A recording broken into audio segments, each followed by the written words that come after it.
Hi, and welcome to my video.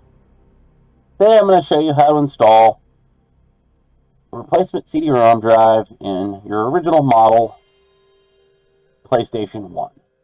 That's the SCPH-1001. There are other models that also have similar designs, and this video will work with those models as well. First, we want to turn off the power.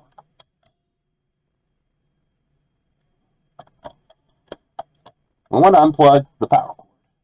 You don't want to shock yourself. Trust me, I've done it. It's not fun. And another thing I like to do to reduce the chances of accidentally shocking myself is I like to turn the PlayStation on and then turning it back off again. What this does is this allows the PlayStation to go ahead and drain off a little bit of the extra energy that's stored in the capacitors in the power supply. You still don't want to touch the power supply, especially the capacitors, because capacitors do hold a lot of electricity and you could potentially hurt yourself if you don't know what you're doing. Let's go ahead and flip this PlayStation over, and you'll see that there are 5 screws that need to be unscrewed before you can open up your PlayStation. I've already removed them. Let's go ahead and flip our PlayStation back over.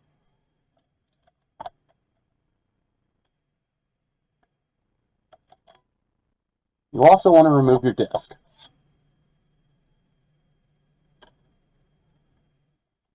Because the disc connects itself to the spindle hub.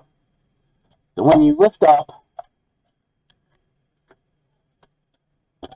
on the lid of your PlayStation, it's still attached to the spindle hub, and it's going to pull the spindle hub up, and as you can see, it's already putting some pressure on that data cable right there. And you don't want to accidentally damage your data cable. You also don't want to accidentally damage the connector on the motherboard. And so I was warning you about not touching the internal power supply. That's this section right here. Don't touch that.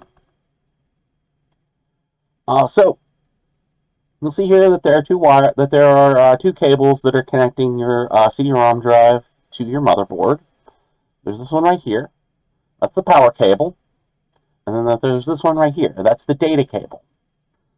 First one we're going to disconnect is the data cable. Now, pretty much every other model of PlayStation I've ever worked with, you can literally just unplug and plug that little cable back in. However, this one, and I'm assuming that this is how it is with all the SCPH-1001s. This is the only one I've ever owned. It could be that the previous owner switched out the connector, but this one, at least, and possibly others, there is a locking mechanism. And so on either side, here and here, there's a little lip at the top of the connector. You use your fingernail to just kind of gently pull it up on both sides. And now, your data cable very easily unplugs. Whereas before, you would have had to put a little bit of force on it. And I've discovered that when you try to connect it with it that way, without opening the lock, it sometimes doesn't form a good connection. So if you've connected your CD-ROM drive and you're having some problems, make sure that you connect it by unlocking the locking mechanism on your flat flex cable connector on the motherboard and connecting it the correct way. All right, so we'll go ahead and flip this over. And a couple of things you'll notice. There are 3 dowels sitting out on this heat shield here. These 3 dowels correspond with the 3 rubber boots on your CD-ROM drive. And so when you set this drive down,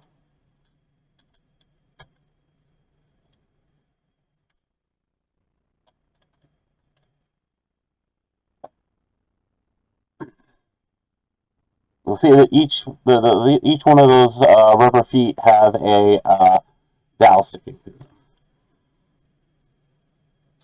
All right. And then your power cable connects to this green PCB on your CD-ROM drive. Now we're going to need to disconnect that, and what I like to do is I like to put my thumb on there, on that green PCB, and the reason I do that is you're going to be putting a little bit of pressure on that connector and the PCB, and this will kind of help hold it in place, possibly prevent some damage to some solder joints as you're connecting it or disconnecting it. Well, while you're disconnecting it, really. So we've now disconnected this. I'm going to go ahead and put this in an anti-static bag because this drive still works. And we don't want it getting damaged. However, you're probably going to be throwing away your drive as you're replacing it. And I would encourage you not to throw it away, but to recycle it. Recycle your electronics, save the earth, and all that stuff. All right. So now, here we have the box for our new CD-ROM drive. Go ahead and pull out our new CD-ROM drive. It's in a blue plastic bag. This is an anti-static bag. This is designed to protect your electronics in shipping and in storage so that they don't get damaged by electrostatic discharge. Go ahead and open that up and remove it. This is our new drive. Now we're going to go ahead and connect it. You just plug it in there. Now you might be asking which direction should the cable be facing. The answer is there's no wrong way to do it. Because if you try to put it in the wrong way, it just won't go in. It's designed like that, so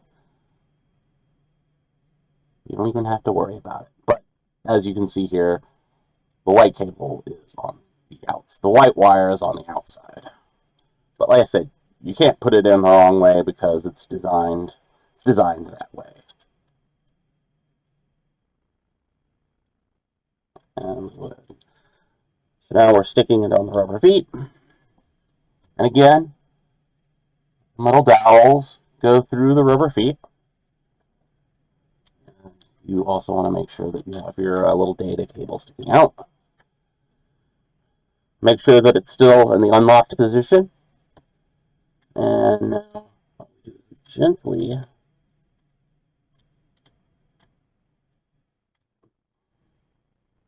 place it in there.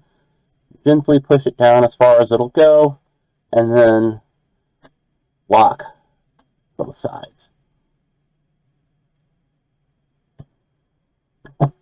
This drive is now installed, and now we can test it.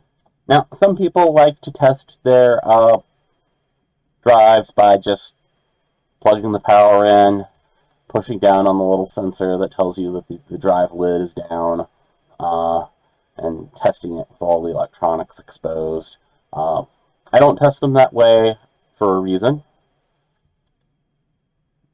Because sometimes I've discovered, probably about a very small percentage of the number of times, that the some drives just won't work if you don't have your plastic lid on.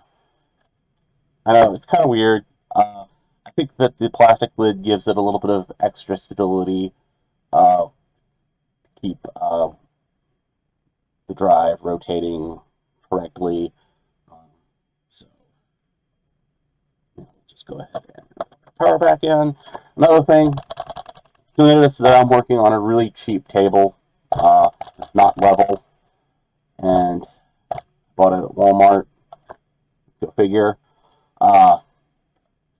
So it kind of flops around when you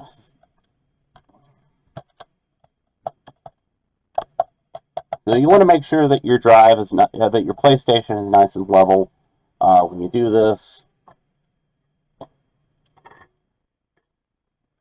And so now, go ahead and power it on. And since I don't have the screws on, I'm just going to gently push down on both sides. That way I know that the lid sensor is making contact with the lid switch.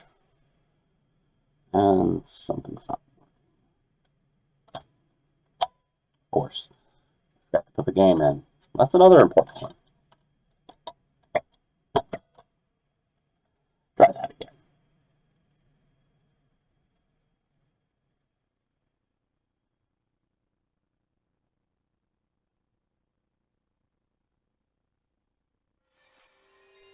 Now you see the black PlayStation logo screen.